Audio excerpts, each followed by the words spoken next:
Message नहीं आ रही है इसमें स्टूडेंट्स के।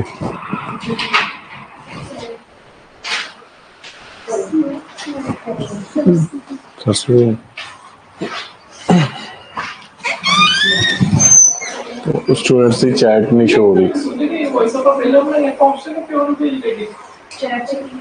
शो नहीं हो रही। आगे आगे ठीक है, आगे आगे।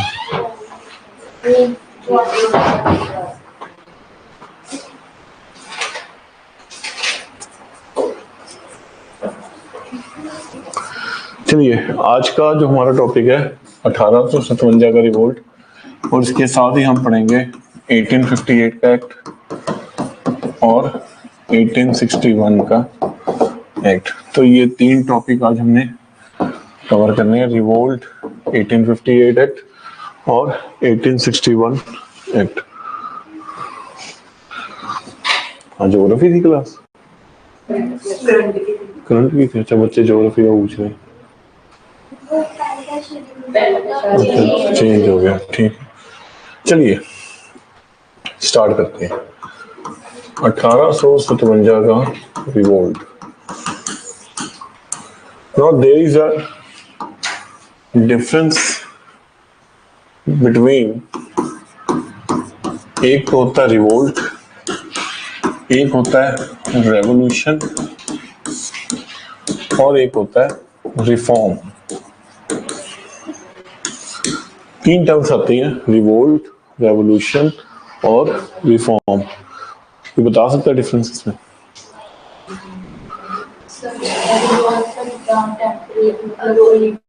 विरोध करता उस चीज का, रेवोल्यूशन होता है चेंज आ जाने तो ਵਿੱਚ रिफॉर्म चेंज करनी होती है। चलिए, रिफॉर्म क्या होता है? फॉर एग्जांपल, एशियन काल में आपने पढ़ा होगा 6th सेंचुरी बीसी में बुद्धिज्म और जैनिज्म। बुद्धिज्म और जैनिज्म ने किसके खिलाफ आवाज उठाई थी? वर्ण सिस्टम के खिलाफ। पर वो ये नहीं कहते थे कि वर्ण सिस्टम को अबॉलिश कर दो। वर्ण क्या था? ब्राह्मण, क्षत्रिय, वैश्य और शूद्र। ठीक है। बुद्ध और जैन ये बात कहते थे कि हम वर्ण सिस्टम को एक्सेप्ट करते हैं, पर हम वर्ण सिस्टम की ये जो सेग्रीगेशन है ये किसके बेस पे ब्राह्मणों ने की हुई है? बर्थ के बेस पे। इसको नहीं हम एक्सेप्ट करते। वो कहते जो ये सेग्रीगेशन है वो किस बेस पे होनी चाहिए? वर्क के बेस पे, कर्म के बेस पे। क्योंकि ऋग्वेद में जो सेग्रीगेशन थी वो कर्म के बेस पे थी, ब्राह्मणों ने उसको जन्म के बेस पे कर दी। ठीक है। तो वो कहते हैं कि we are accepting one system but we want it should be based on work, not on the base of birth. ठीक है। ब्राह्मण का लड़का कुकर्म करे पर है ब्राह्मण, ऐसा नहीं हो सकता। ठीक है। तो रिफॉर्म में क्या, आप एग्जिस्टिंग ऑर्डर को चेंज करना चाहते हो, आप एग्जिस्टिंग ऑर्डर को खत्म नहीं करना चाहते। ठीक है। रेवोल्यूशन में क्या है, जब आप एग्जिस्टिंग ऑर्डर को ही खत्म करना चाहते हो, खत्म करना चाहते हो। For example French revolution. अब यहां पर क्या था, रेवोल्यूशन इसलिए हुआ जो किंग लुइस 16 था वो अत्याचारी था और लुइस 16 को हटाना चाहते थे। इसलिए वहां पर क्या हुआ, फ्रांस में क्रांति होगी। जब भी क्रांति आती है वो एग्जिस्टिंग ऑर्डर को हटाना चाहती है। ठीक है। तो फिर रिवोल्ट क्या हो गया? विद्रोह। ये एग्जिस्टिंग ऑर्डर की अपोजिशन है जो वायलेंट रूप भी धारण कर सकती है। ये एग्जिस्टिंग ऑर्डर को हटाना नहीं चाह रहा, ये उसका जस्ट अगेंस्ट बोल रहा है। ये चाहता है कि आप अपने आप को हमारे अकॉर्डिंग सुधार लो। ठीक है। वो सुधारना चाहता है, ये क्या करता है, ये खत्म करके बदलना चाहता है, ये उसका विद्रोह करता है, विरोध करता है एग्जिस्टिंग ऑर्डर का। तो पहले तो आपको ये पता होना चाहिए रिवोल्ट, रेवोल्यूशन और रिफॉर्मेशन में क्या फर्क होता है। ठीक है, क्लियर है जी? आगे चलिए।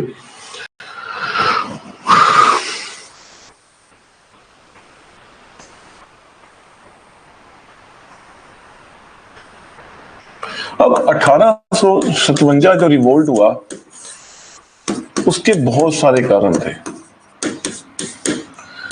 सबसे पहला कारण था इकोनॉमिक रीजंस। देखिए, जो भी विश्व में लड़ाई हो रही है, जो भी विश्व में विद्रोह हो रहे हैं, उसमें सबसे इंपॉर्टेंट रीजन जो होता है वो कौन सा होता है? इकोनॉमी का ही होता है। जितनी भी लड़ाइयां हो रही हैं, आप कहीं ना कहीं देखो इकोनॉमी इसका मेन रीजन है। मैं ये नहीं कहता कि इकलौता रीजन है, पर मैं कहता हूँ मेन रीजन है वो हमेशा इकोनॉमी ही रहता है। ठीक है जी। अब फॉर एग्जांपल भारत में एशियन काल में आपने पढ़ा होगा, शाकास आए, ग्रीक्स आए, कुशान्स आए, इनके खिलाफ विद्रोह नहीं हुआ और ये भारत में आकर भारत के धर्म को ही अपना लिया इन लोगों ने। ठीक है जी। उसके बाद दिल्ली सल्तनत में आए। क्या आपको दिल्ली सल्तनत में किसी के खिलाफ विद्रोह दिखा? नहीं। फिर आप मुगल काल में हो, सिर्फ एक औरंगजेब के खिलाफ, औरंगजेब को छोड़कर क्या और किसी के खिलाफ आपने विद्रोह देखा? नहीं।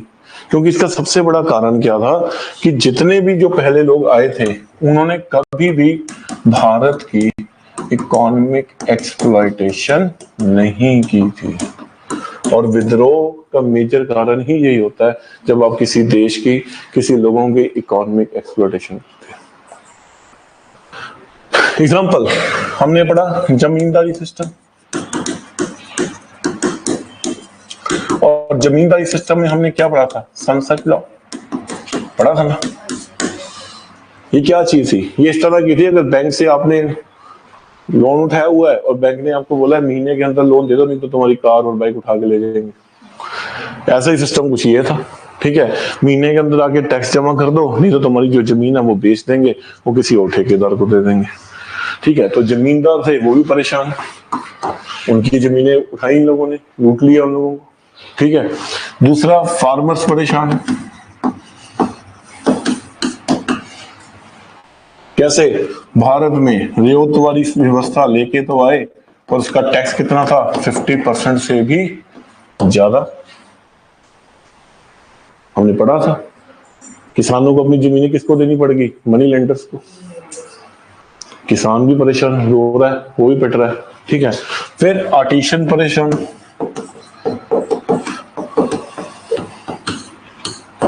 क्योंकि जो छोटे मोटे जुलाहे थे, टेक्सटाइल इंडस्ट्री थी, उनको उन्होंने खत्म कर दिया।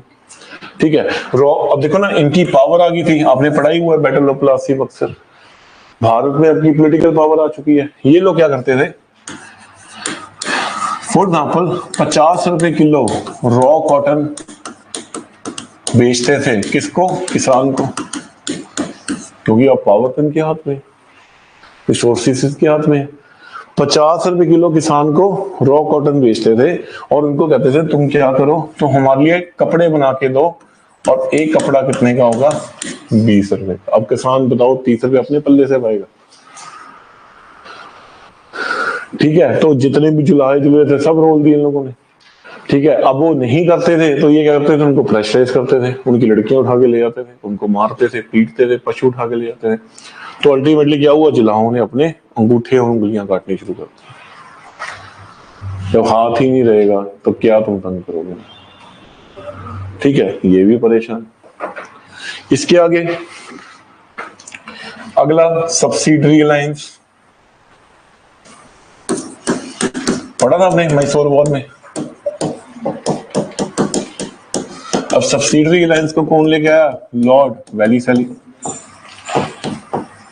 अब इन भाई साहब ने क्या कह दिया? जितने भी राजा थे, रियासतें थी, ठीक है, उनको कह दिया भैया हमारे साथ एक एग्रीमेंट करो। ये क्या है? Subsidiary alliance. इसमें क्या है? आपको जितनी भी अपनी आर्मी है वो डिसबैंड करनी पड़ेगी। आर्मी खत्म कर दो अपनी। ईस्ट इंडिया कंपनी की जो आर्मी है आपके यहां पर रहेगी।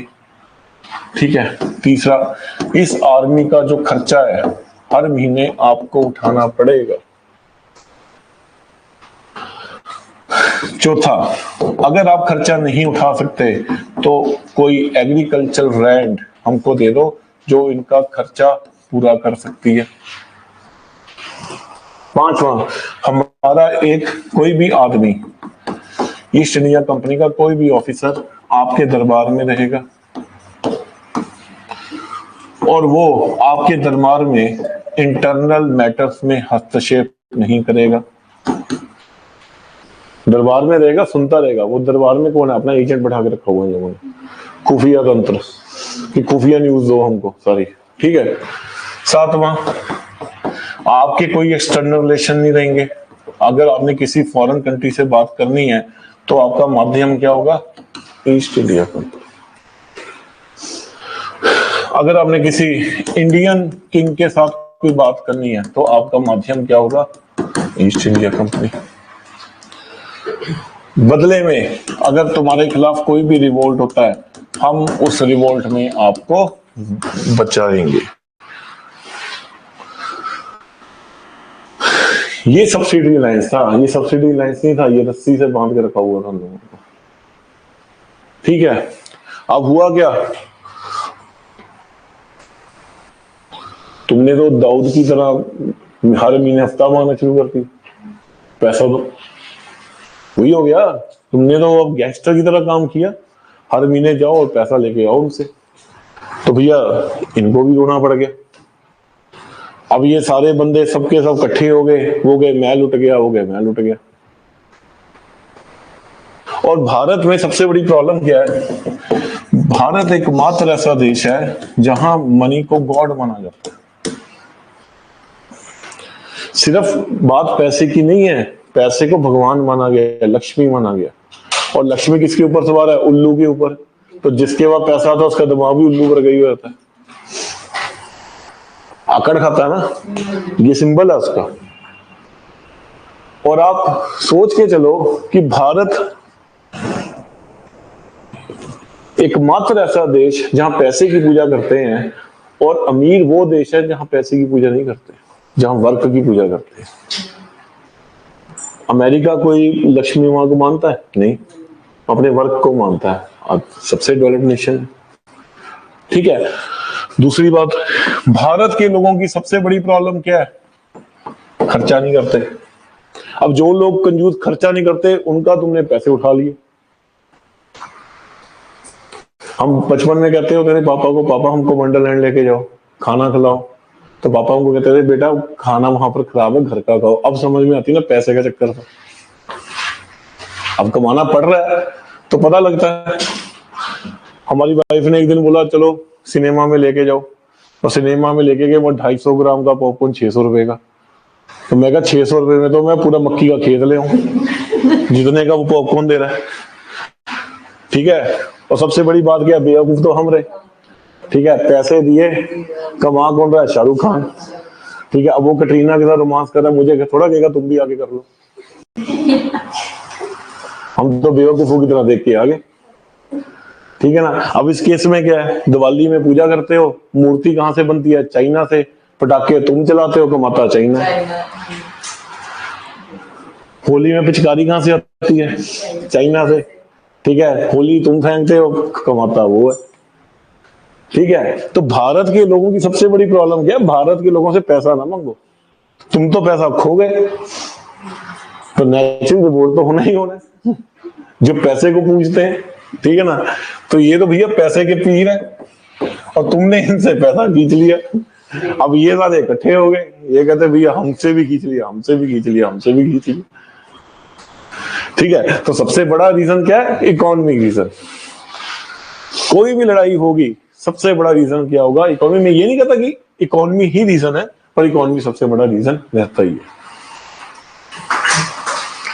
क्लियर है? समझ में आ गया?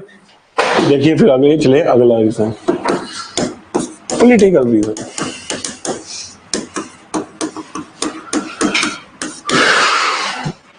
समझ में आ गया ऑनलाइन स्टूडेंट्स?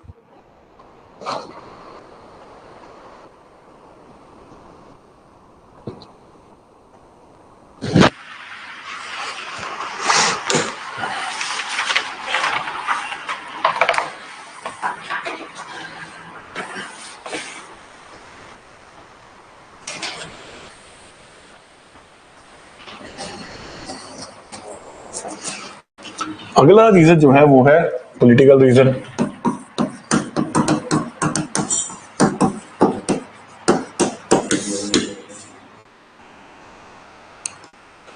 अब प्रॉब्लम क्या है, सबसे बड़ी प्रॉब्लम जो होती है वो ये होती है कि पहले आप किसी से फ्रेंडशिप कर लो और बाद में उसको क्या दे दो। अब ये सबसे बड़ी प्रॉब्लम है, हमारे लिए नहीं, ये ह्यूमैनिटी के लिए। ठीक है, ब्रिटिशर्स ने यही काम किया। अब मैं चंडीगढ़ पढ़ाने जाता हूँ ना, वो 2-3 लड़के, तो लड़के ही होते हैं ज्यादा, वो आए रोए रहते हैं, सर धोखा मिल गया प्यार में। अब तो हम संत बन जाएंगे। ठीक है, तो मैं उनको बोलता हूँ तुमको समझ में आ गई ना, संत बनने की कोई जरूरत नहीं है, तुमने समझ लिया वही बहुत है। गलती तुम्हारी है ना, तुमने क्यों विश्वास किया। ठीक है, क्योंकि आदमी के पास क्या है, मन है।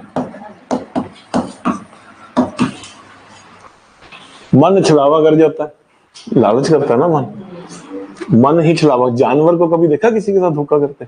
जानवर के पास मन नहीं है, जानवर वफादार है, आदमी वफादार नहीं है। कभी जंगल में कूड़ा पड़ा दिखा?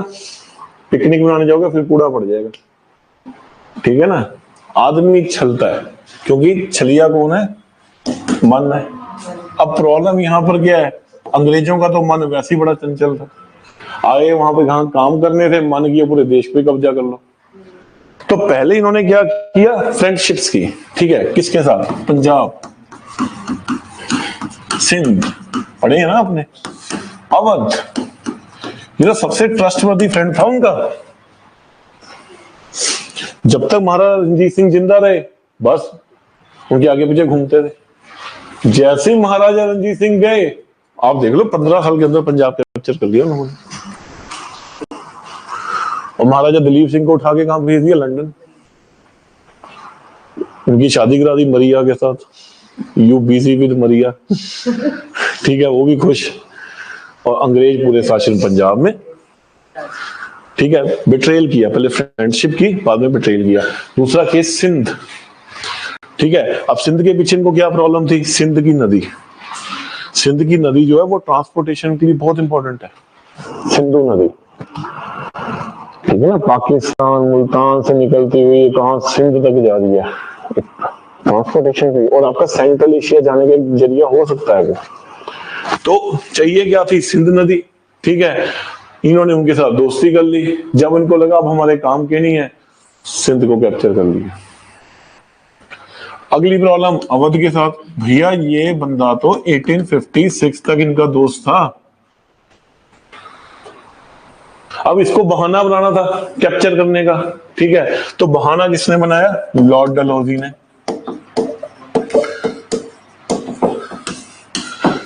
तो लॉर्ड डलहौजी 2 पॉलिसीज लेके आया।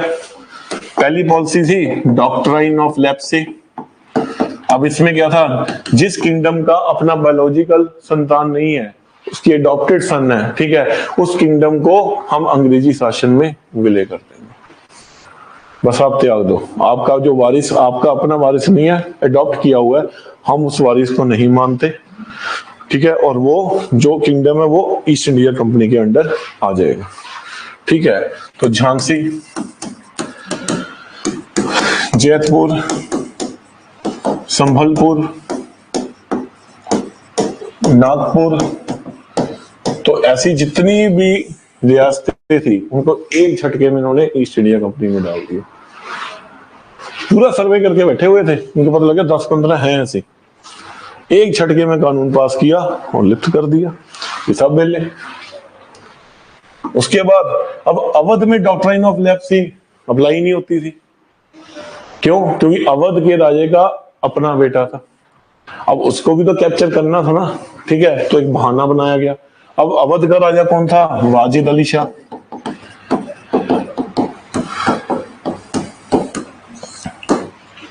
अब ये कत्थक का बहुत अच्छा प्लेयर था, ये कत्थक ही करता था। ठीक है, तो लॉर्ड डलहौजी मिलने गया इसको। अब लॉर्ड डलहौजी भारत का गवर्नर जनरल, ठीक है, ये भाई साहब कत्थक कर रहे हैं घुंघरू डाल के। ठीक है, लॉर्ड डलहौजी को 10 मिनट बैठना पड़ गया वहां पर। ठीक है, तो वो कहते महाराजा बस आधे घंटे में आए, अपने वस्त्र उतार कर नए वस्त्र महाराजा के, क्योंकि वो तो घुंघरू बागे नाचता था ना।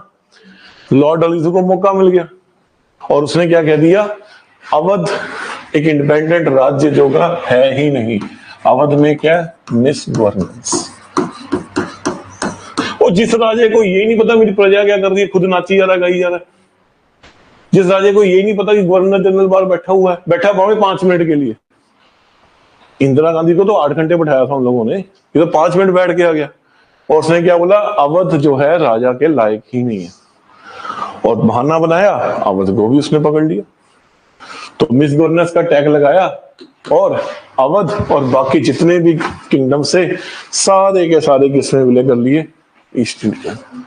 धोखा दिया। और भारत के केस में भारत के लोगों के लिए धोखा बहुत बुरी चीज है, वो तो वैसे ही दिमाग में ले लेते हैं। तो इनको भी गुस्सा चढ़ा हुआ था कि भैया हमारे साथ धोखा किया, ठीक है ना, तो ये भी अगेंस्ट खड़े हुए थे। अगला कारण है रिलीजन।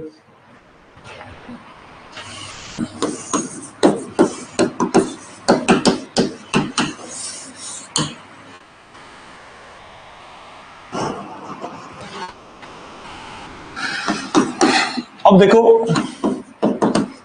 हिंदू अगर कहे ना कि ट्रिपल तलाक को खत्म कर दो,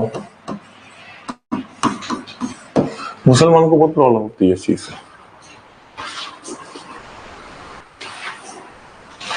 भारत में सती थी, ठीक है, सती खत्म करने के लिए कौन आगे आया, राजा राम मोहन रॉय।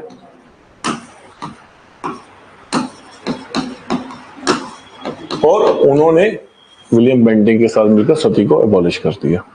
अब उस समय प्रॉब्लम क्या थी, उस समय प्रॉब्लम ये थी कि मुसलमानों में भी किसी को होना चाहिए था। सैयद अहमद खान थे पर वो नहीं है, ठीक है। मुसलमानों में ट्रिपल तलाक चल रहा था। ट्रिपल तलाक कहने की बात है, किसी मुस्लिम लेडी से पूछो, शाहबानो केस पढ़ लेना, ये तलाक तलाक तलाक करके आ जाते हैं, तो बाद में उस लेडी का क्या जीवन झरनों बन जाता है। तभी गवर्नमेंट ने इसको खत्म किया, बीजेपी गवर्नमेंट ने आपने, ठीक है। तो मुस्लिम में कोई ट्रिपल तलाक खत्म करने आया ही नहीं, हिंदुओं में आया, ठीक है। अब चक्कर क्या था, अगर एक धर्म का आदमी दूसरे धर्म के अंदर कुछ ऐसी बात करे तो उस धर्म के जो लोग होते हैं उनको तकलीफ है, क्योंकि रिलीजन मैटर बन जाता है। अब यहां पर हुआ क्या, जो ब्रिटिशर्स थे वो भारत के खासकर हिंदू धर्म के मैटर्स में इंटरफेयर कर रहे थे। इंटरफेयर क्या, वो सही कर रहे थे, वो भी देखते थे कैसे बेवकूफ आदमी है, ठीक है। विलियम बेंटिंग आया, उसने देखा सती को लेके जा रहे हैं, कहते यार तुम तो जंगली हो, सती करा रहे हो, ठीक है। उसने देखा भारत में विधवाओं का बहुत बड़ा हाल था, विधवा होने से अच्छा तो सती हो जाओ, एक बार मरोगे, उसको तो रोज मरना पड़ता था। बाल गाड़ देते थे, एक अलग सा कमरा दे देते थे बाहर को, आप अंदर नहीं आ सकते, ठीक है। बड़े माड़े हाल थे। लॉर्ड डलहौजी आया, ठीक है, उसने एक एक्ट पास कर दिया, विडो रीमैरिज एक्ट, ठीक है, क्योंकि वो चाहते थे विधवा को भी तो एक जीवन चाहिए ना जीने को, ठीक है। इनके आग लगी हुई थी कि भैया देखो ना, अपने बंदे ने सती अबॉलिश कर दी, कुछ नहीं कहा, कोई दूसरे रिलीजन का आदमी हमारे अंदर क्यों इंटरफेयर कर रहा है। जैसे मुसलमानों को प्रॉब्लम है, तुमने ट्रिपल तलाक की बात क्यों की हमारे साथ, खुद करना नहीं, दूसरे को करने नहीं देना, ठीक है। यही प्रॉब्लम इनके साथ चल रही थी। अब सबसे बड़ा कांड क्या कर दिया अंग्रेजों ने, उन्होंने देवदासी खत्म कर दिया।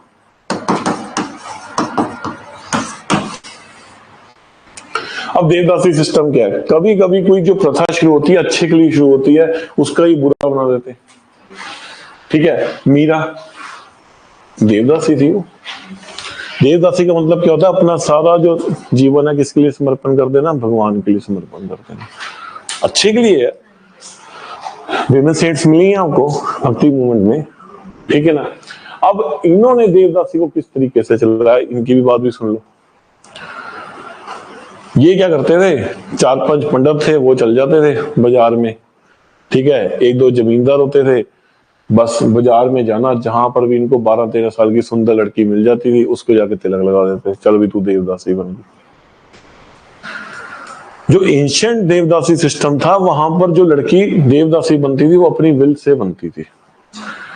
यहां पर क्या है, कन्वर्जन्स की जा रही है, ठीक है। 3-4 लड़कियां देखी, चल भी लगा दिया उसको, तिलक लगा दिया, आज से तू देवदासी है, मंदिर में आ जा। अब पिता करे तो करे क्या, कोई पिता चाहेगा कि उसकी बेटी देवदासी बन जाए? उसने कितने सपने लिए होंगे। ठीक है, अब रिलीजन का मैटर है, तुम कुछ बोल ही नहीं सकते। ठीक है, जब देवदासी बनाते थे 60 70 देवदासी एक मंदिर में पड़ी होती थी और बाद में उनका शोषण करते थे। ठीक है ना। अब अंग्रेजों ने देखा, अंग्रेजी कहते हैं ये कौन सा देव आ गया जिसकी इतनी दासी है।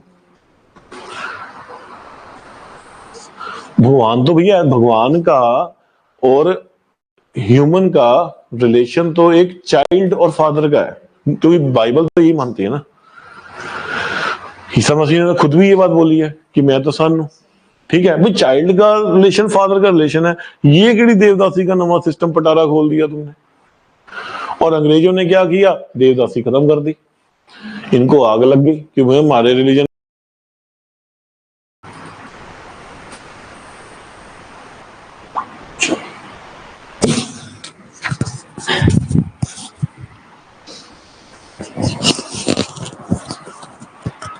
वो कह रहे हैं नाउ ओके, मतलब बहुत धमाल मचाओगा 5 मिनट। ठीक है जी, रिलीजियस कारण भी पता लग गए। आगे चलिए जी, मिलिट्री कॉसेस।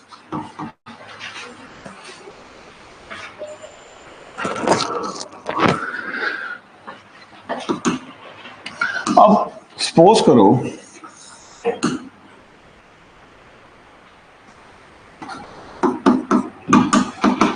एक मिलिट्री रेजिमेंट है, उसमें एक फौजी है।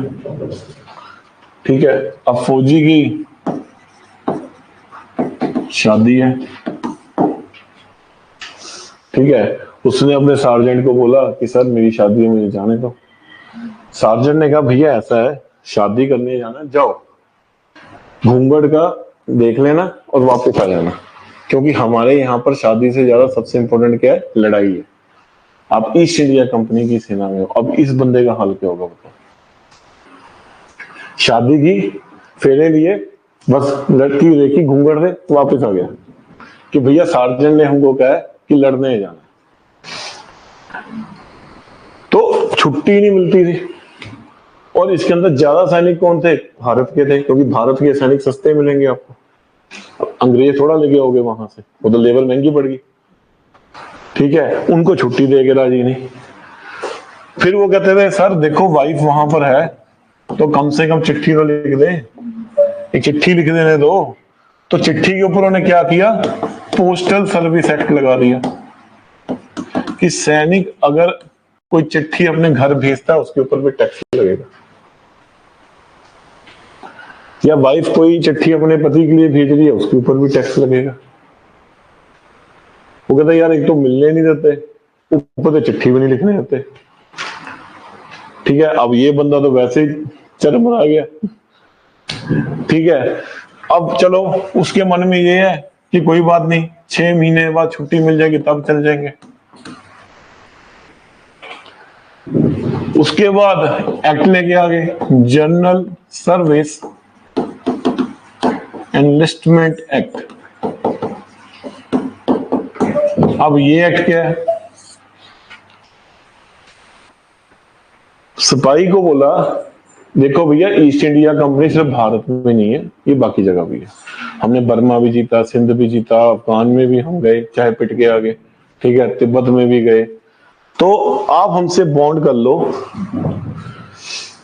कि आप ईस्ट इंडिया कंपनी अगर आपको कहीं भी भेजे आपको जाना पड़ेगा।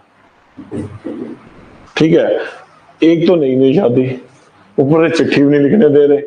ठीक है, जो उसका बेचारे का 6 महीने बाद जाने का सपना था वो भी तुमने छीन लिया। भैया वो तो चरमरा जाएगा ना। आप आगे से फौजी दिमाग, ठीक है, उसको तो वैसे ही गुस्सा चढ़ा हुआ था, वो तो वैसे सिर पीटने को फिर रहा था कि मुझे मौका मिले और सिर पीटूं इसका। ठीक है, और इधर से ही एक इमीडिएट कारण आ गया। वो इमीडिएट कारण क्या था, एनफील्ड राइफल्स। इमीडिएट कॉस्ट, जिसने देखो बारूद बना हुआ था, बस चिंगारी लगानी थी, चिंगारी क्या आ गई, एनफील्ड राइफल्स। अब राइफल में क्या था, कारतूस को जब लोड करना था ना, तो उसको पहले मुंह से छीलना था। अब किसी ने बात फैला दी, हिंदू कहते उसमें गाय का मांस है और मुस्लिम कहते उसमें सुअर का मांस है। गाय हिंदुओं के लिए पूजनीय है, सुअर पूजनीय नहीं है। सुअर का तो वो नाम ही नहीं लेते। हमारा तो एक दोस्त है, वो सुअर को देता है, वो कहता है शम्मी कपूर आ गया। उसको कहता है शम्मी कपूर जैसे ही है शक्ल इसको। सुअर तो कभी वो बोल लेंगे तक नहीं, सुअर क्या भी मत देना उनके सामने कभी। और काउ सेक्रेड है, ठीक है। वो पहली पागल है, दिमाग तो पहले ही खराब हुआ पड़ा है। अब नया आपने कर दिया अब रिलीजन के ऊपर, और रिलीजन तो सबसे इंपॉर्टेंट है भारत में, ठीक है। अब इन्हीं में से एक क्रैक आदमी कौन था? मंगल पांडे।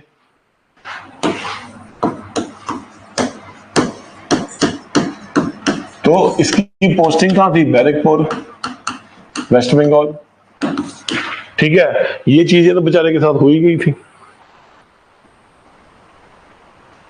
वो तो वैसे ही चरमराया हुआ था।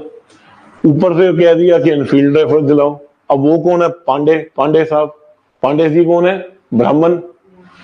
अब ब्राह्मण को कहो कि ऐसी चीज छीलो जिसमें गाय का मांस है, वो तो कभी नहीं छीलेगा। तो सार्जेंट ने बोला छीलो इसको और चलाओ, उसने मना कर दिया। वो कहता छीलना पड़ेगा, चलाना पड़ेगा। कहता कोई बात नहीं, फिर तुम पे ही चला देते हैं, इसका एक्सपेरिमेंट तो करना ही है, ये सारा खलारा ही तुमने पाया हुआ, तुम पे ही डाल देते हैं। और उसने क्या किया? अपने सार्जेंट को ही गोली मार दी, ठीक है। जिसके चलते इसको फांसी की सजा दे दी गई। और जो इसके आसपास के लोग थे उन्होंने क्या कर दिया? रिवोल्ट कर दिया। किसके खिलाफ? अपने ही सार्जेंट के खिलाफ। क्लियर है जी?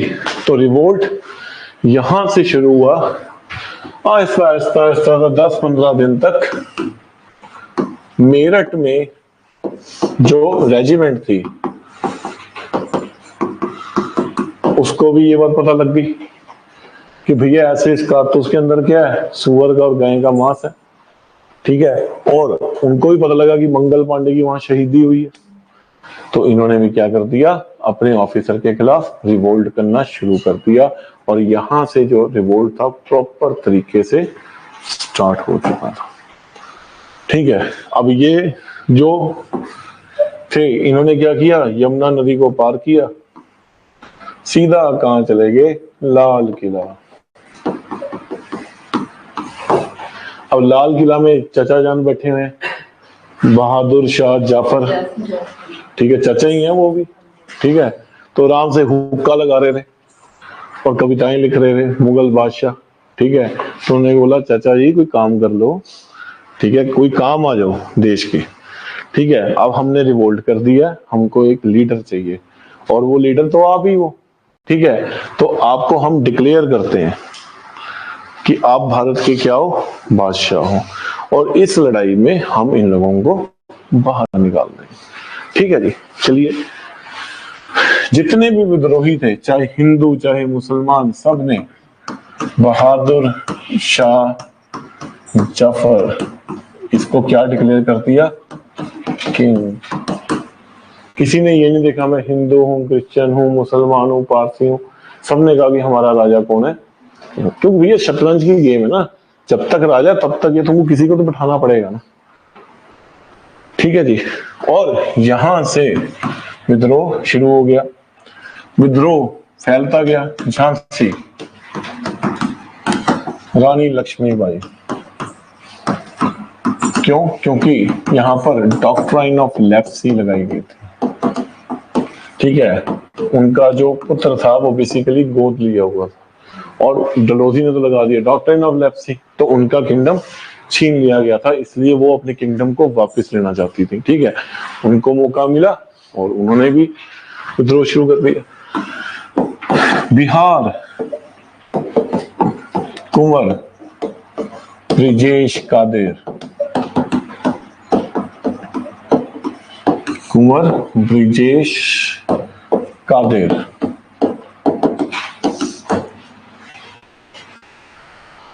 ठीक है। अब ये भाई साहब कौन थे? जमींदार, इनकी जमीन छीन ली। अब इनको भी प्रॉब्लम थी, इन्होंने भी कर दिया बिहार में रिवोल्ट। ठीक है, आगे चलिए।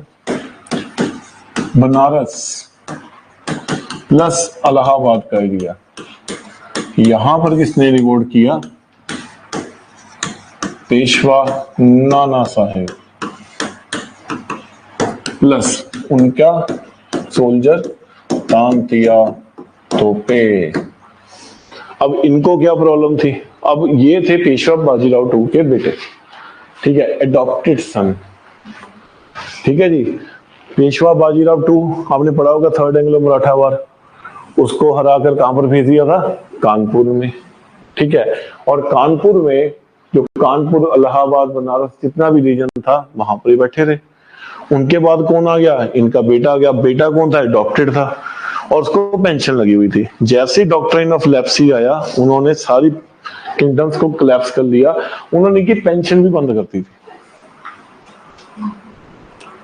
अब इनकी प्रॉब्लम क्या है? इनको इंग्लिश नहीं आती। भारत में ईस्ट इंडिया कंपनी का शासन है, ठीक है, इन्होंने एक दो आदमियों को भेजा जिनको इंग्लिश आती थी। ईस्ट इंडिया कंपनी की जहां पर राज है भारत में, वो गए क्वीन के पास। क्वीन कहती मैं तो इसमें कुछ कर ही नहीं सकती, कि हमारा कौन सा राज है? यहाँ पर एक प्राइवेट कंपनी का राज है। हम प्राइवेट कंपनी को ये नहीं कह सकते कि तुम्हारी पेंशन शुरू कर दो। प्राइवेट कंपनी आपको ये नहीं बोलेगी हम आपको हिस्सा देने, आप अपने हिस्सा लेके चुप रहो ना, आप हमारे बीच में क्यों इंटरफेयर कर रहे हो? आज क्या मोदी गवर्नमेंट की इतनी जरूरत है कि वो अंबानी अडानी को कुछ कह दे?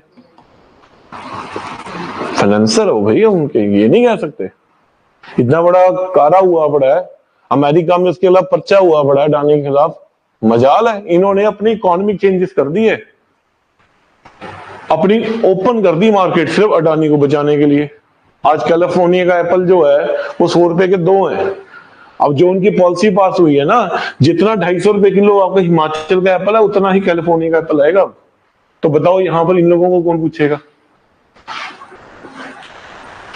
समझ में आ गया? तो भैया ये नहीं कर सकते। रानी ने साफ मना कर दिया कि हमारी सरकार नहीं है। ये कौन सा क्राउन का रूल है? ईस्ट इंडिया कंपनी है, बिजनेसमैन है, हमको वो शेयर दे रहे हैं, हम कुछ नहीं कर सकते। अब इनको गुस्सा चढ़ा हुआ था कि भैया हमारे पिता का पहले आपने शासन खा लिया, अब हमारी पेंशन बंद कर दी। ठीक है, इन्होंने भी इसका विद्रोह किया, और ये जितना भी एरिया था हर जगह इसका विद्रोह हो गया। नाना साहिब और इनका साथ किसने दिया? फिर आ जाओ अवध।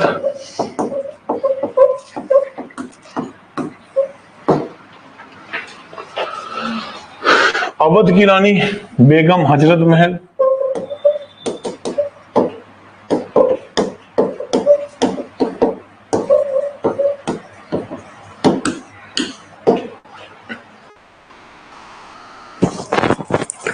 अब अवध के साथ क्या किया आपको बताई दिया मैंने। अवध का किंगडम इस चीज पे हड़प लिया कि भैया ये तो बंदा डांस करता है, इनमें तो मिस गवर्नेंस है।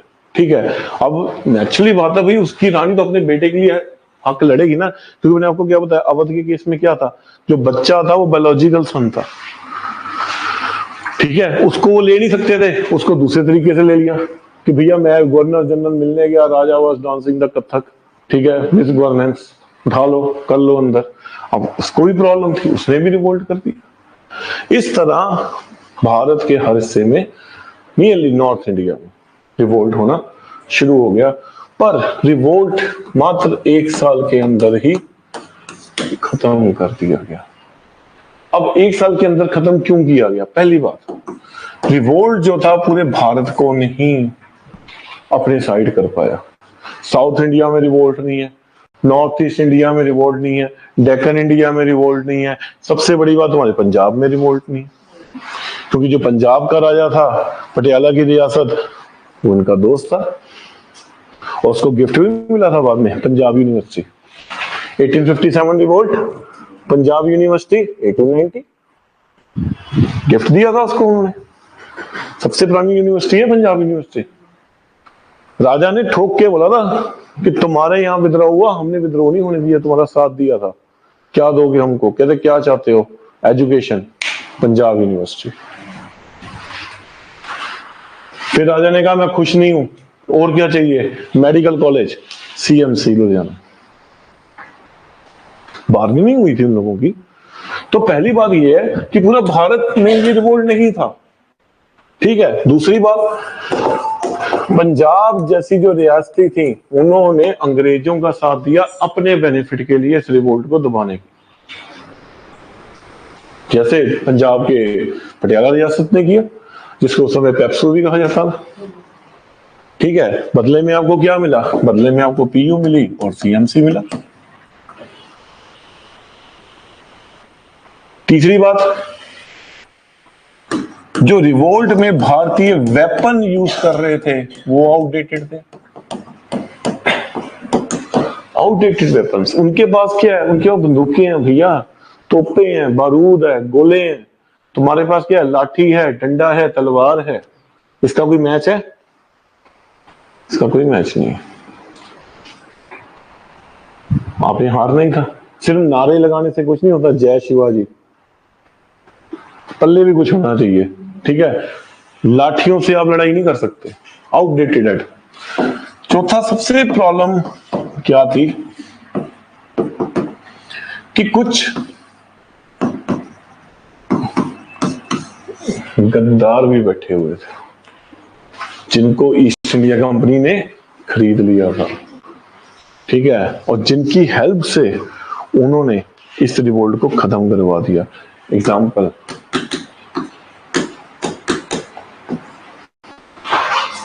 सिंधिया। इतना पैसा कहां से आया जिनके पास? सिंधिया मंत्री भी रहा है, कांग्रेस की पार्टी रही है, वो तो आजकल बीजेपी में आ गया, तो बीजेपी ने तो खुड्डे लाइन लगा के रखा हुआ।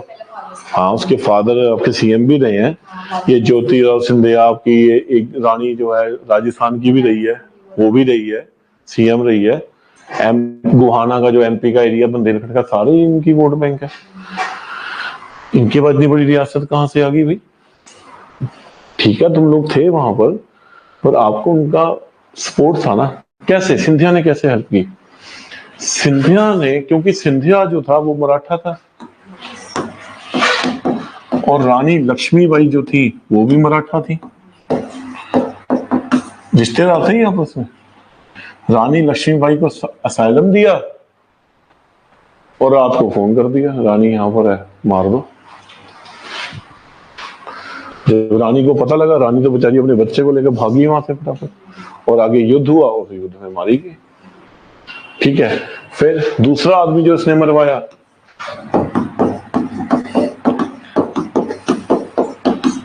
तांतिया तोपे, कमांडर था जी पेशवा का, ठीक है। कैसे मरवाया? वो यहां पर आगे असाइलम दिया, फोन कर दिया। सरफरोश फिल्म देखिए आमिर खान की, जिसमें वो IPS होता है। उसको ना, लड़का यंग होता है, IPS बनता है, उसको गजलें गुजलों का बड़ा शौक होता है, तो वो नसीरुद्दीन शाह होता है, वो गजलें गाता रहता है, उसका दोस्त बन जाता है, ठीक है ना। हाँ, तो होता क्या है, वो बेसिकली पाकिस्तान का ISI का एजेंट होता है। एक दिन वो क्या कहता है, राजस्थान में उसकी हवेली के अंदर सो रहा होता है, ठीक है, तो उसको फोन आता है, तुम्हारे यहाँ एक IPS ऑफिसर बैठा हुआ है भैया, ये बंदा हमारे नेटवर्क को खत्म कर रहा है, मार दो उसको। तो वो कहता है, नहीं मारना नहीं है, मेरा फ्रेंड है, आप ऐसा करो उसकी लातें तोड़ दो। यही काम ऐसा कुछ यहाँ पर फोन कर दिया। तांतिया तोपे ने दिमाग सिर खाया हुआ था इन लोगों का, और तांतिया तोपे को मरवा दिया। रिवोल्ट खत्म होना नहीं था, आपके अंदर के बंदे जो थे वो किसके साथ मिले हुए थे? अंग्रेजों को ये चीज तो आती थी। तभी तो मैं आपको कह रहा हूं ना, अगर आप मैप को ध्यान से देखो, इतना छोटा सा देश है, उसने पूरी दुनिया में राज कर लिया। ये दिमाग लगाया अगलों ने। आप ये मान सकते हो कि वो सीधे कॉन्फ्रेंटेशन में लड़ सकते थे, इनके साथ नहीं लड़ सकते थे। किसी को लालच दिया पंजाब को, किसी को जमीन दे दी सिंधिया को, ठीक है, और अल्टीमेटली क्या हुआ? रिवोल्ट को दबा दिया गया। नाना साहिब नेपाल चले गए, नेपाल भाग गए, जहां पर उनकी डेथ होगी पता नहीं लगा बाद में, ठीक है। रानी लक्ष्मीबाई, इनकी डेथ होगी। बेगम हजरत महल, ये भी अपने बेटे के साथ कहां चली गई? नेपाल भागी, वहीं पर ही इनकी भी डेथ होगी। इस तरह से रिवोल्ट को दबा दिया गया। मात्र 1 साल के अंदर ही। ठीक है, चलिए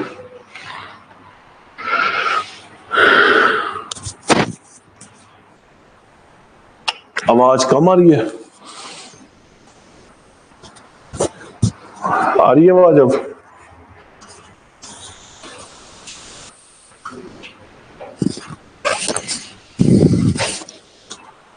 अब आ रही है आवाज, बताइए। देखिए इसको फिर आगे चलें।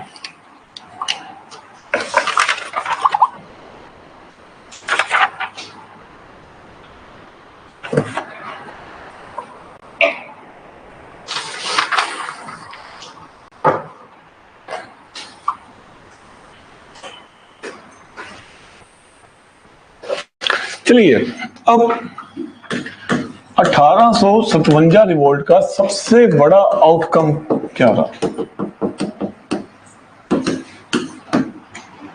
देखिए, जो इंग्लिश लोग थे वो तो यही बात कहते थे कि भैया ये कुछ नहीं है, सिर्फ एक छोटा सा सिपाही म्यूटनी था,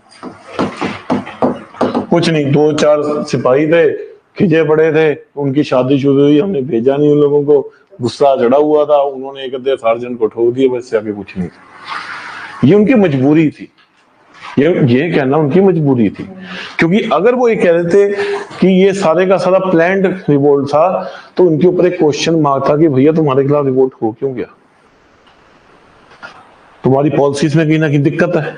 और क्राउन को मौका मिल जाता, क्राउन को बाद में मौका मिला भी है, हम पढ़ेंगे 1858 का एक्ट, लेगी क्राउन उनसे इंडिया। उन्होंने तो बहुत छुपाने की कोशिश की, पर ब्रिटिश पार्लियामेंट ने क्या किया, भारत में अपने लोग भेजे, उनको कहा इन्वेस्टिगेशन करो, ठीक है। और जब इन्वेस्टिगेशन हुई, लोकल हर जिले में जहां जहां रिवोल्ट हुआ था, हर जगह में, वहां पर वो लोकल न्यूज को पढ़ा उन्होंने, लोकल न्यूज में सारा देखा कि भैया 1 साल तक रिवोल्ट चलता रहा तो लोकल अखबारों में क्या छपता था। और जब उन्होंने सारा पढ़ा, उसके बाद उन्होंने रिपोर्ट बनाई, उस रिपोर्ट में उन्होंने बोला जो अंग्रेज है, ईस्ट इंडिया कंपनी है, ये बेसिकली असली बात को छुपा रही है। असल में इनकी जो पॉलिसीज थी जो हमने पढ़ी है, चाहे सोशल है, रिलीजियस है, पॉलिटिकल है, इकोनॉमिक है, वो इस तरह की पॉलिसी थी जिसके कारण क्या हो गया कि 1857 का रिवोल्ट हो गया। ठीक है जी, तो इस बात को तो खत्म कर दिया गया। कोई तो बात होगी कि वीडी सावरकर जो थे उन्होंने क्या बोला, इस रिवोल्ट को फर्स्ट वॉर ऑफ इंडिपेंडेंस तक कह दिया।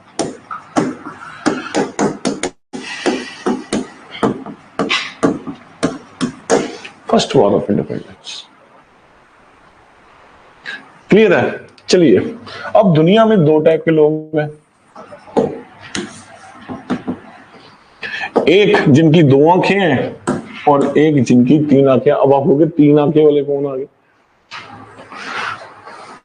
भगवान शिव की देखिए 3 आंखें, ठीक है, जिनका इंटरनल माइंड जागृत है, ठीक है, जो लॉन्ग टर्म देख सकते हैं किसी चीज को, ठीक है। जो तो 2 आंखें वाले थे उन्होंने कहा जी रिवोल्ट तो फेलियर है, फेल हो गया। पर जो 3 आंख वाले हैं, इनलाइटेंड हैं, थिंकर्स हैं, उनके हिसाब से जो रिवोल्ट था वो सक्सेसफुल है, बहुत सक्सेसफुल है। और उसके कारण क्या है? पहली बात, इंडियन नेशनल मूवमेंट में जब चली, गांधी ने भी जब मूवमेंट चलाई, उसने रिवोल्ट का हवाला देकर अपने पीछे लोग लगा दिए, सिर्फ रिवोल्ट का हवाला देखो, देखो जी 1857 रिवोल्ट हुआ था, सारे आए थे, अगर पूरा भारत इकट्ठा हो जाता, गद्दार ना होते, हमको तो उस दिन ही आजादी मिल जानी थी। कितनी बड़ी बात है, आप इसको कोई छोटी बात समझते हो? नहीं। उन्होंने ये कहकर ही औरतों को स्वदेशी मूवमेंट में लाकर खड़ा कर दिया, रानी लक्ष्मीबाई का एग्जाम्पल देकर, खूब लड़ी वो मर्दानी, वो तो झांसी वाली रानी थी। जो औरत घर में घूंघटों में बैठी रोटी बना रही थी, उसको आजादी की लड़ाई में लेकर आ गए, इनका एग्जाम्पल था।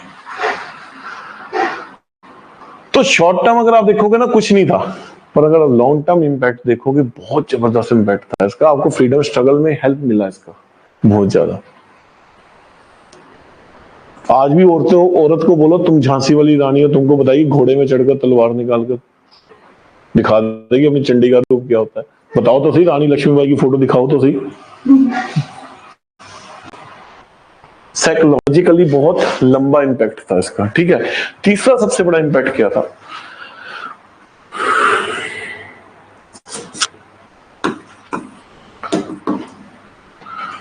भारत में ईस्ट इंडिया कंपनी का शासन खत्म। क्योंकि अब उन्होंने तो छुपाने की बहुत कोशिश की थी, पर उन्होंने अपनी इन्वेस्टिगेशन में देख लिया कि भैया इन लोगों की पॉलिसीज के कारण ही ये हुआ है, और ब्रिटिश क्राउन चाहता नहीं था कि भारत एक इंपॉर्टेंट कॉलोनी उनके हाथ से निकल जाए। तो भारत में क्या हुआ, ईस्ट इंडिया कंपनी का शासन खत्म कर दिया गया, और भारत में किसका शासन आ गया? British crown, queen Elizabeth. क्योंकि वो एक कॉलोनी को जाने नहीं देना चाहते थे। क्लियर है जी? अगली बात, जितनी भी डॉक्ट्राइन ऑफ लेप्से, आपका सब्सिडरी अलायंस, इन सबको खत्म कर दिया गया। और महारानी ने यह बात बोली कि अगर सिंधिया पटियाला जैसी रियासत ना होती ना, हमारा तो बोरिया बिस्तर उस दिन ही पैक था। ये तो तुम शुक्र मनाओ सिंधिया का और पटियाला रियासत का कि इन लोगों ने हमारा साथ दे दिया, जिससे क्या हुआ, भारत में ब्रिटिश रूल बच गया। ठीक है, तो इनको उन्होंने क्या बोला? These are back waters of British Empire. Lord Canning ने क्या बोला? These are mangroves of British Empire. Mangroves पता है, समुद्र में जब तूफान आता है ना, सुनामी आती है, ठीक है, तो वहां पर कुछ पेड़ होते हैं समुद्र में, आइलैंड के साथ, कोस्ट के साथ, तभी आप बचोगे। ठीक है, जब सुनामी आई थी केरला तमिलनाडु क्यों बच गया था? मैंग्रोव्स थे वहां पर, जंगल होते हैं। तो उन्होंने कहा ये भी एक सुनामी थी 1857 की, अगर ऐसे बंदे ना होते ना, लपेट देना था उसने सब कुछ। ऐसे थोड़ा बीडीएस वर्कर कह रहा है फर्स्ट वॉर ऑफ इंडिपेंडेंस, मिल जानी थी इंडिपेंडेंस उसको, अगर ये लोग ना होते। तो ब्रिटिश ने जो पॉलिसी थी उसको अपना खत्म कर दिया। ठीक है, इसके साथ ही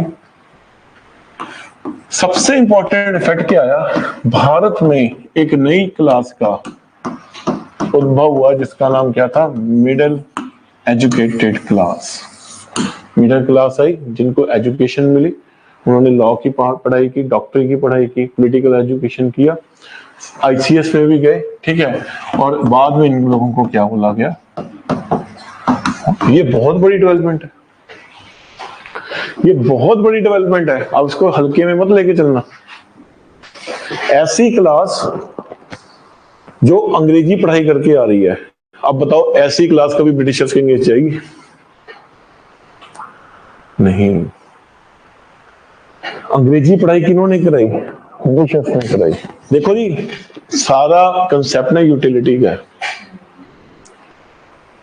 अगर आज आप दूसरों के लिए ठीक हो तो आप उनके लिए इंपॉर्टेंट हो, जिस दिन आप दूसरे के काम के ना आए आप उनके लिए इंपॉर्टेंट नहीं हो।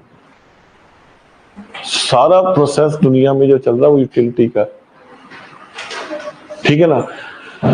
आप आईएएस, अभी आप हो, अब आईएएस नहीं हो, ठीक है, आप किसी को बुलाओगे वो आपको घास नहीं पाएगा, क्यों? आप उसके बेनिफिट के नहीं। जिस दिन आप आईएएस बन गए ना, हर बंदा आपके पीछे घूमेगा। आप नहीं भी बुलाओगे ना, वो कहेगा कोई बात नहीं भैया हमारे ही हैं, बुला लेंगे। यूटिलिटी आ जाएगी ना। तो इस समय क्या है, जो मिडिल क्लास है उसको यूटिलिटी किससे थी? अंग्रेजों से, कि भैया पढ़ेंगे करेंगे, नौकरियां इनके हाथ में, आईसीएस की नौकरी मिल जाएगी। ठीक है, क्या पता हम एमएलए बन जाए। ठीक है, तो सारी की सारी यूटिलिटी किसके हाथ में थी? अंग्रेजों के हाथ में। तो मॉडरेट क्लास ने भी काफी देर तक अंग्रेजों को रेजिस्ट नहीं किया। इनको दाना डालते रहे, कोई बात नहीं, देंगे देंगे देंगे, ये भी खुश होते रहे, मिल जाएगी, एक आधे को दे भी दिया तो क्या हो गया। आगे चलिए, 1858 एक्ट का सबसे जो धमाकेदार चीज थी वो क्या थी? भारत में अब जो गवर्नर जनरल था उसका नाम चेंज कर करके क्या कर दिया, क्या, वाइसरॉय। यार ये बहुत खतरनाक चीज है। अब इसको लाइव एग्जांपल दे दूंगा आपको, अब भी लाइव एग्जांपल दूंगा, आप कहोगे बहुत खतरनाक चीज है। भारत में असली हेड कौन है? क्राउन। क्राउन कहां पर बैठा है? इंग्लैंड। क्राउन कहां पर बैठा है? इंग्लैंड। वाइसरॉय गवर्नर जनरल से क्या बन गया? वाइसरॉय। वाइसरॉय मतलब क्राउन का एजेंट। कौन चला रहा है इसको? वाइसरॉय। जो क्राउन का एजेंट है वो क्राउन जो कहां बैठा है। उसके बाद उन्होंने एक पोस्ट क्रिएट की, secretary of state for India.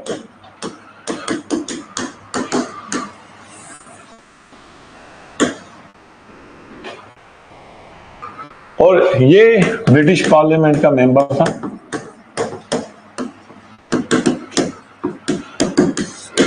इसको असिस्ट करने के लिए कितने मेंबर्स बनाए? 15 मेंबर्स। तो ये सेक्रेटरी ऑफ स्टेट और 15 मेंबर्स ब्रिटेन में बैठे, ठीक है। रानी ने इनको बोला कि तुम शासन देखो और सारी जो रिपोर्ट है हमको बताओ, ब्रिटिश पार्लियामेंट को बताओ। इनका एजेंट कौन बैठा है? वाइसरॉय। और इस तरह से शासन चल रहा है। अब मैं आपको छोटी बात बताता हूँ, पंजाब में इस समय आप पार्टी के खिलाफ सबसे बड़ा रोष किया, पता? ये हारेंगे। इनका हारने का सबसे बड़ा कारण क्या है? केजरीवाल यहां आ गया, सिसोदिया आ गया। इससे पहले कहां थे? दिल्ली में। पंजाब के लोग क्या कहते थे? वहां पर बैठकर यहाँ का शासन चलाते हैं। सर देखो ना तो यहाँ रानी है, ना तो सेक्रेटरी ऑफ स्टेट बैठा है, एक एजेंट बैठा है वाइसरॉय। कमांड कहां से आती है? इंग्लैंड से। और जो इंग्लैंड की कमांड आती है वो यहाँ पर चल रही है। इनको भी तो यही प्रॉब्लम थी ना कि जो दिल्ली से कमांड आती है वही तुम यहाँ पर अप्लाई करते। वो देख लो क्या हाल हुआ। ये बहुत खतरनाक चीज थी। ये आने वाले टाइम में यही नेशनल मूवमेंट का पार्ट बनेगी। वो इन्हीं मुद्दों को उठाएंगे कि हमारा शासन हमको दो। भैया तुम वहां पर रानी आराम से बैठी, वो कहां से चला देगी चीज को? ये क्वेश्चन उठी थी नेशनल मूवमेंट में। उन्होंने अपनी तरफ से तो ठीक किया, पर ये बहुत बड़ी गलती का रूप साबित हुई बाद में। महात्मा गांधी ने तो ये बात बोली कि हम ऐसे लोगों से नहीं गवर्न हो सकते जो यहां पर बैठे नहीं, जो वहां बैठे। बस लोग पागल हो गए, आगे बात। बाकी औरतों को लानी है तो रानी ऑफ झांसी थी, दिखा दो। बहुत बड़ी प्रॉब्लम है, समझ में आया? और बाद में जो ये मिडिल क्लास इनके पीछे लगी रही, इनको भी कुछ नहीं मिला, इनको भी दाना डाला गया। क्योंकि इसके बाद हमने सीधा ना लॉर्ड लिट्टन की पॉलिसी और इंडियन नेशनल मूवमेंट, ये सब बेस बनता जाएगा उसका। दाने पाए गए, देंगे देंगे करेंगे करेंगे, पल्ले कुछ नहीं पाया। कैसे? अब इनको क्या था? इनको तो लालच चाहिए था ना, इंडियन सिविल सर्विसेज कि वेस्टर्न एजुकेशन लेंगे हम, इनसे अच्छे बन के रहेंगे, हमको आईसीएस में डालेंगे। ठीक है, अगर आपको आज कोई बोले कि ठीक है आप अगर ऐसा कॉपरेट करके चलोगे तो हो सकता है हम तुमको आईएएस बना दें, तो नेचुरली यूटिलिटी फैक्टर आ गया ना। उसके बाद आप उस बंदे का रेजिस्ट नहीं करोगे, चाहे सारी दुनिया उसके खिलाफ हाय हाय करे, आप जायजा करोगे, क्योंकि आपकी यूटिलिटी आ चुकी है यहाँ पर। अब इनको क्या लगा? इनको ऐसा लगा भैया बात तो सही है, हम तो आईसीएस बन गए, सुपने में भैया ये घोड़ों में तैयार, ठीक है, वर्दी डाल ली, सुपने में सिपाही आ रहे हैं, सलूट बज रहे हैं, ठीक है। इन्होंने क्या किया? इन्होंने तो कुछ पल्ले पाना ही नहीं। पहले क्या होता था, जितने भी आईसीएस अधिकारी आते थे वो नॉमिनेशन से आते थे। ईस्ट इंडिया कंपनी के जो डायरेक्टर थे वो क्या करते थे, किसी को नॉमिनेट करते थे और वो बंदा भारत में आके क्या बन जाता था? ICS officer. वो तो नॉमिनेट ही करना है, वो अपने बच्चों को करते थे। अब चोरों का बच्चा जब आएगा तो वो भी तो ये क्या करेगा, जितना होता लपेट लो। तो इन्होंने बहुत शोषण किया, इकोनॉमिक शोषण बहुत ज्यादा किया, पैसा खींचा, ठीक है। फिर आया जी 1833 एक्ट। उसने कहा यार कुछ तो टैलेंट लेके आओ, कुछ तो करो। अब सुनील गावस्कर का लड़का रोहन गावस्कर वो चला नहीं और तुम उसको ओपनिंग करवा दो, है सचिन तेंदुलकर का लड़का बैट पकड़ना नहीं आता, तुम उसको ओपनिंग करा दो। अब तुमको जय सूर्या भी है, तुम्हारे कहने से जय सूर्या थोड़ा हो जाएगा। ये कुछ तो टैलेंट लेके आओ। तो 1833 का एक्ट क्या कहता है कि होगा नॉमिनेशन से, पर टैलेंट का टेस्ट होगा, तब वो बंदा आईसीएस में आएगा। भारत को तो वो पहले ही मानते थे भारतीयों में टैलेंट है ही नहीं, ये तो जंगली है। भारतीयों में क्या कहते थे, हुलीगन्स, तुम में टैलेंट नहीं है, तुम टैलेंट के नाम पे गवार हो। ठीक है, 1833 तक तो वो है ही नहीं। फिर आया 1853 का एक्ट, शुगर करो लॉर्ड डलहौजी का, वो कुछ तो सही कर गया।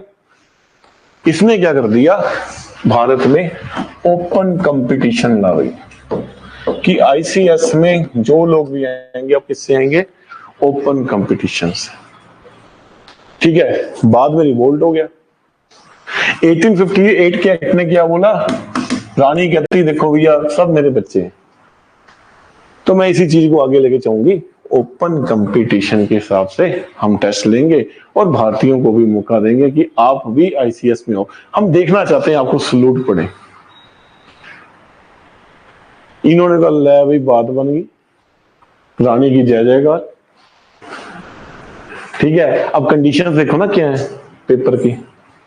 पहली कंडीशन, पेपर होगा लंदन में। वो जमाना पता क्या था, लाल बहादुर शास्त्री जब अपने स्कूल जाते थे, उन्हें अपनी आत्मकथा में खुद लिखा है, वो स्विमिंग करके जाते थे, नदी को तैर के जाते थे। ये जमाना था, गरीबी थी ना, शिप है पर आपके पास पैसा नहीं है भैया, नदी को तो टप गए, 7 समुद्र को टप के लंदन जाओगे, वहां तो फिर आपकी फोटो ही पहुंचेगी। 7 समुद्र को टप के लंदन कैसे जा सकते हो, जहां से आप जा नहीं सकते, पैसा आपके पास है नहीं, उन्होंने तुमको इतने जगह छोड़ा ही नहीं। ठीक है, तो पहला बैरियर क्या है, पेपर कहां पर हो रहा है, लंदन में। हालांकि इसके ऊपर हम पूरा पढ़ेंगे आईसीएस के ऊपर। दूसरा बैरियर लैंग्वेज क्या है, लैटिन, चलो पहुंच भी गए स्विमिंग करके। अगला बैरियर क्या है, भाषा लैटिन, हमको तो अंग्रेजी सही से नहीं आती, लैटिन कहां से आ जाएगी, आज भी अंग्रेजी सही से नहीं आती। लैटिन पता क्या है, समझो इंग्लिश क्या है, हिंदी, और लैटिन क्या है, संस्कृत। इंग्लिश तुमसे बोल नहीं हो रही, लैटिन कहां से बोल लोगे। अगला पंगा, चलो लैटिन भी सीख ली, चलो हो गया लैटिन भी सीख ली, तो बाद में आएगा लॉर्ड लिप्टन, वो एज को घटा के कितनी कर देगा, 18 साल का पेपर नहीं दे सकते। हमारे पट्टों को तो 18 साल बाद होश आता कि पढ़ना भी है। उसने पक्की लिमिट 18 साल लगा दी कि 18 साल के बाद पेपर नहीं दे सकते। हमारे तो ऐसे हैं, मैं पढ़ाने जाता हूँ चंडीगढ़, कई तो कहते हैं 27 साल की उम्र में आके सर हुन समझ आया यूपीएससी है की है, हुन मैं 3 साल और लाऊंगा तो पेपर क्लियर करूंगा। बताओ ऐसे लोगों को आप लिमिट क्या लगा रहे हो, 18 साल।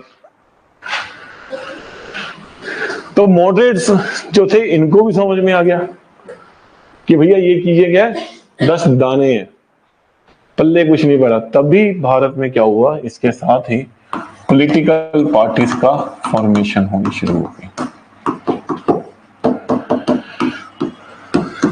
देखो अब सिचुएशन कैसी है, हर बंदा तंग है। ठीक है, फॉर एग्जांपल ट्रेन में 3 बंदे बैठे हैं, 1 2 3, सामने एक धाकड़ आदमी बैठा हुआ है, उसने इसको चपेट मारी पहले बंदे को, दूसरे के कपड़े फाड़ दिए, तीसरे के जूते मार दिए। अब बंदा एक धाकड़ बैठा है, ठीक है, तुम एक तरफ की देख रहे हो कि भैया, तीसरा बोले कि अगर मैंने इसको 4 चपेटे लगा दी, इन दोनों ने कुछ किया नहीं तो पिटा तो मैं ही ना। अब ये डरे पड़े कि भैया उठे तो उठे कैसे, तो इसका तरीका क्या है, तीनों इकट्ठे हो जाओ, पकड़ो इसको, लगाओ 3 4, यही हो सकता है। तो इन लोगों को समझ में आ गया, अकेले बोलेंगे तो दबा देंगे, ठीक है ना, तरीका एक ही है, इकट्ठे हो जाओ। ये सारे आस पास के इकट्ठे हो गए और इन्होंने क्या बना दिया, पॉलिटिकल पार्टीज। हम पढ़ेंगे इंडियन नेशनल कांग्रेस से पहले पार्टीज बन चुकी थी, like east India association, British east India association किसने है भाई? दादा भाई नौरोजी।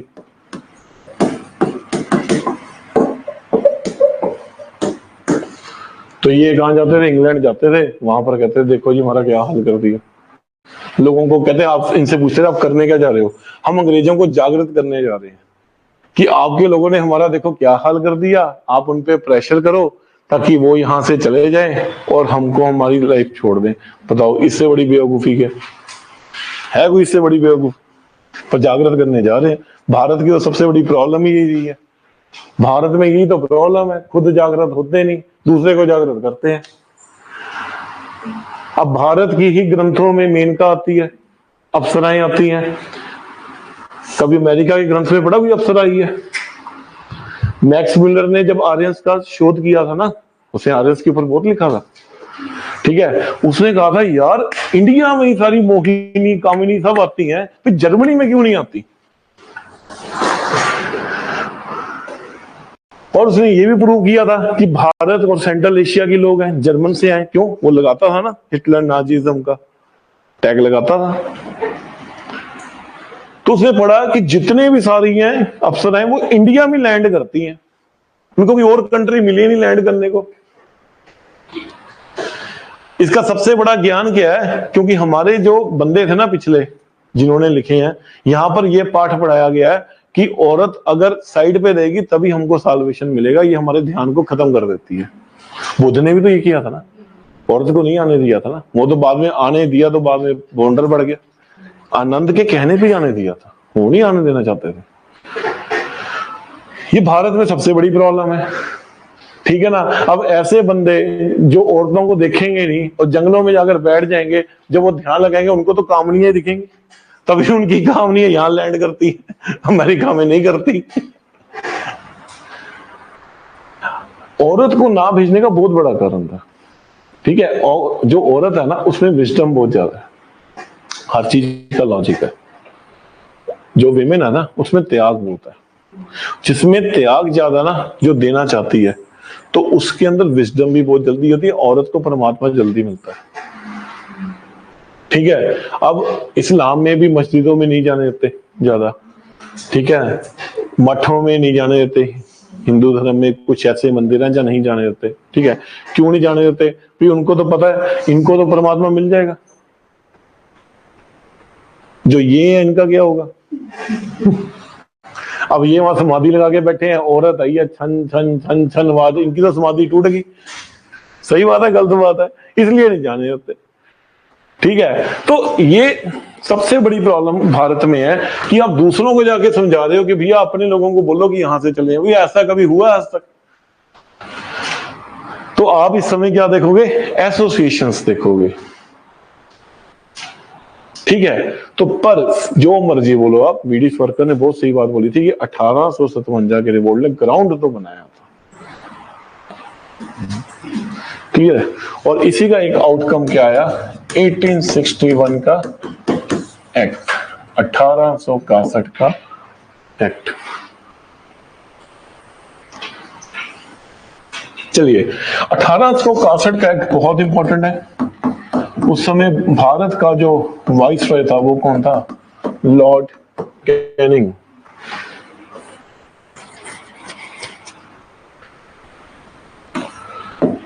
अब इस एक्ट के कुछ इंपॉर्टेंट फीचर्स हैं।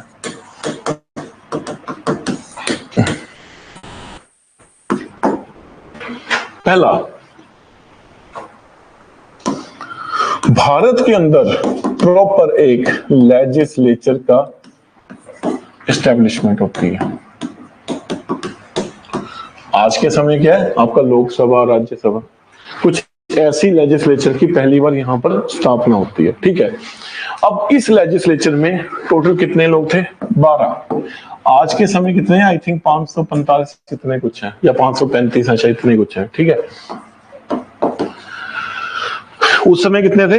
12। आज के समय कितने हैं? 535। इसमें से 2 से 3 लोग ऐसे थे जो इंडियंस थे और जिनको नॉमिनेट कौन करता था? भारत का वाइसरॉय। फॉर एग्जाम्पल सबसे इंपॉर्टेंट इंडियन कौन था? बनारस का राजा, इसको सबसे पहली बार यहां पर नॉमिनेट किया था। समझ गए?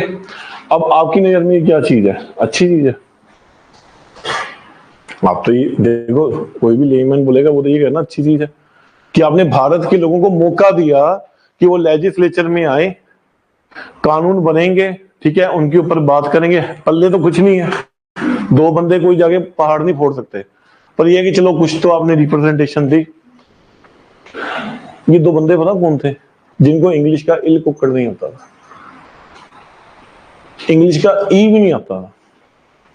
जब ये बंदे बैठते थे ना मीटिंग में, तो उन्होंने इंग्लिश में बात करनी, ये उनके मुंह पर यस, हाँ जी sir, I understand, okay sir.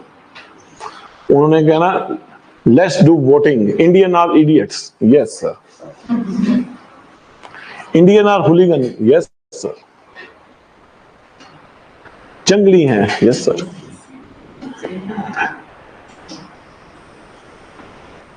ऐसे बंदों को लेके करना क्या?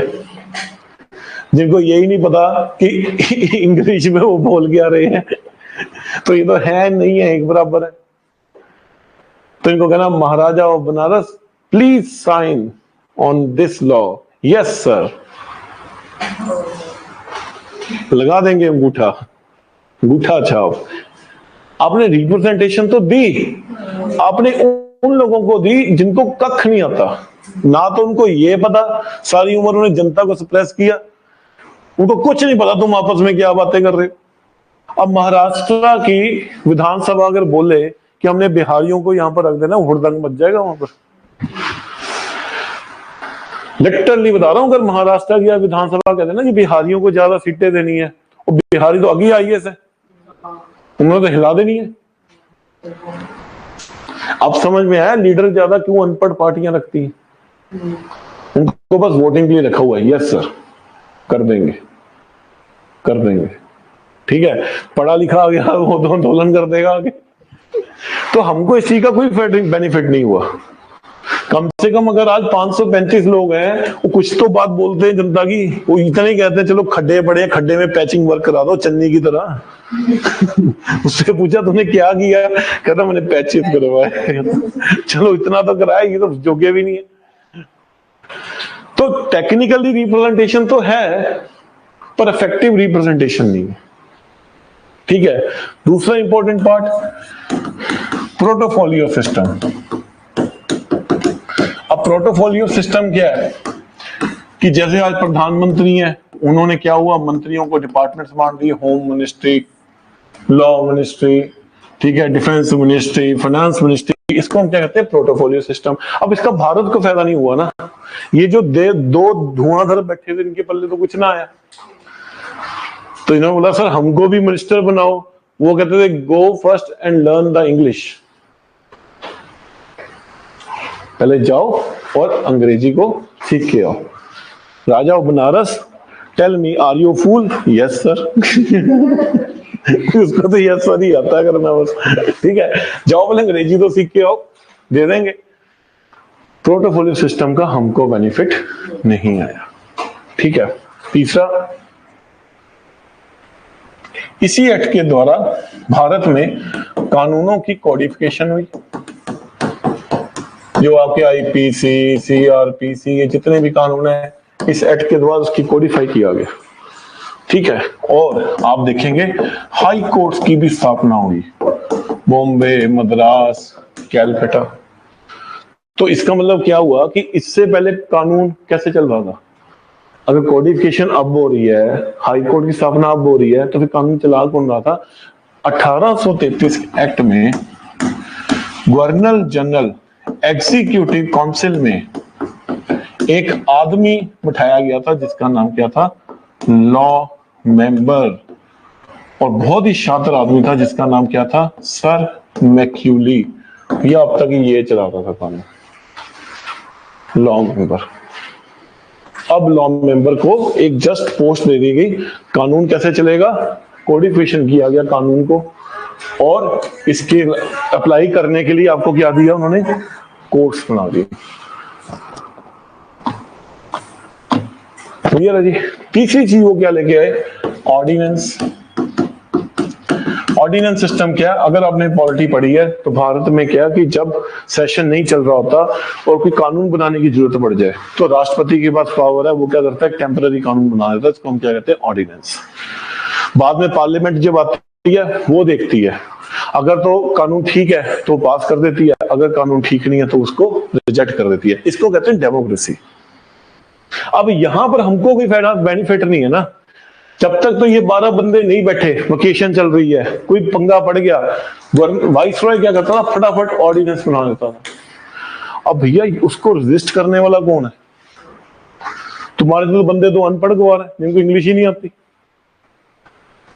तो अल्टीमेटली क्या होता था? अगर ऐसा कोई ऑर्डिनेंस इंडियंस के अगेंस्ट भी बनता था ना, वो भी पास हो जाता था,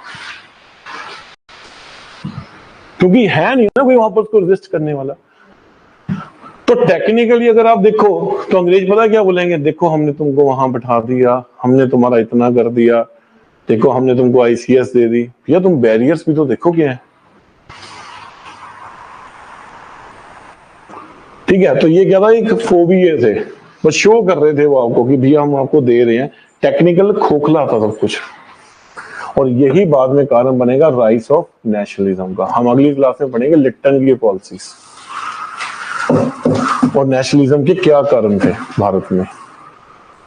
जो कारण थे ये तो थे ही थे, इसके अलावा लिप्टन भी आगे अपने काम करेगा, फिर कर्जन आगे करेगा।